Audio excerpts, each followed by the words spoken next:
Такие закончились, а я продолжаю заниматься камином. На прошлых выходных смог наконец-то закончить с рамой, с каркасом моим. В итоге у меня получился вот такой вот каркас.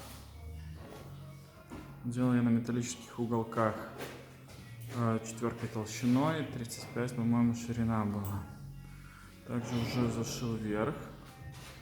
Здесь вот видно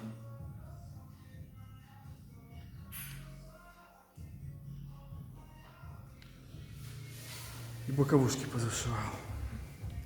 С правой стороны, сбоку, оставил пока отверстие под лючок. Лючок буду ставить 40×90. Вот сюда вот, чтобы все было доступно и видно. Лючок уже тоже заказал. Потом покажу, когда смонтирую. Правда, пришлось перенести мне автоматику. Она у меня находилась с этой стороны справа. Но после того, как я пришил профиль, здесь вот над розеткой, точнее под розеткой, наоборот, ниже. После того, когда я пришил профиль, получилось так, что банально не было возможности подлезть к нему и нажать кнопку включения.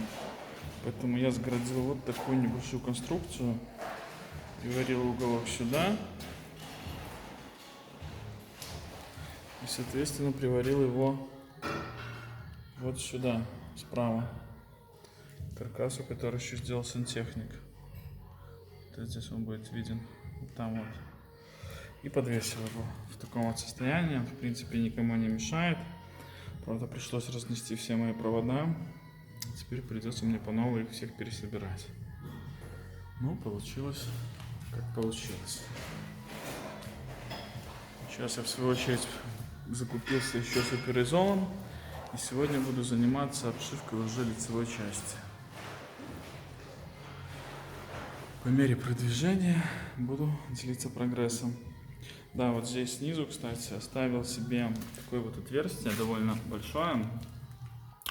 Здесь у меня будет стоять вентиляционная решетка для подсоса воздуха, чтобы происходила конверсия теплого и холодного воздуха возле контура камина. Делаю его большого еще плюс с той целью, чтобы у меня была возможность подобраться вот к этой автоматике, которая размещена под камином и отвечает за подачу воздуха. В случае ее выхода из строя мне в любом случае придется ее менять.